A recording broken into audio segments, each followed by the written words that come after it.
शेतकरी बंधूंनो नमस्कार। आज ह्या यज्ञ अभियानांतर्गत आपण या ठिकाणी विरगावचे उपसरपंच माननीय श्री जयवंतरावजी थोरात यांच्या शेतावर आलो। त्यांचा गोठा हा या ठिकाणी जनावर आहे आणि नमस्कार साहेब आणि त्यांचे चिरंजीव अमोल या ठिकाणी उपस्थित आहे।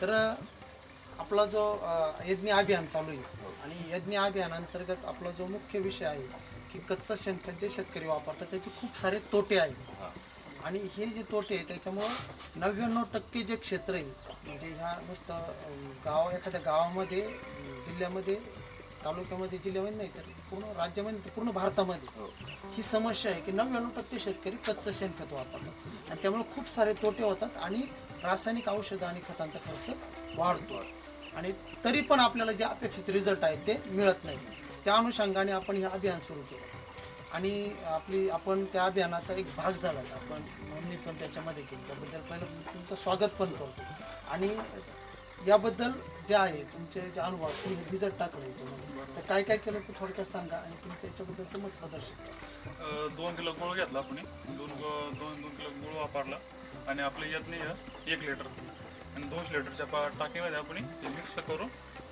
ठेवलंय। हे 2 दिवस भिजत घालायचे, 2 दिवसानंतर आपल्या ह्याच्यावर शेणखतावर टाकायचं। तर तुम्ही हे याला प्रवृत्त काय झालं, तुम्ही हे कुठं पाहिलं किंवा तुम्हाला माहिती कशी मिळाली? हे आमचे चुलते वसुदेव जयराम थोरात यांच्याकडूनच पाहिलं, त्यांचंच खत पाहिलं आपण।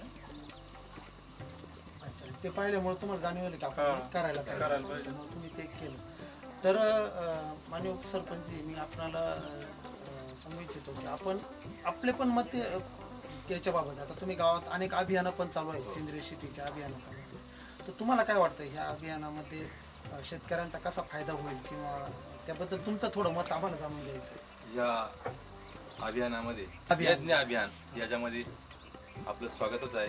ही अतिशय चांगली रिझल्ट या शेतकऱ्यांना मिळून राहिला आहे आणि बरेच नोंदणी तुमच्याकडे होऊ राहिलेली आहे आणि आम्ही आता पण म्हणजे आम्ही दुसरं पाहिलं आणि आम्ही ते घेतलं आणि अजूनही तुम्हाला दुसऱ्यासाठी मी प्रयत्नशील आहे तुमच्या यज्ञ अभियानासाठी।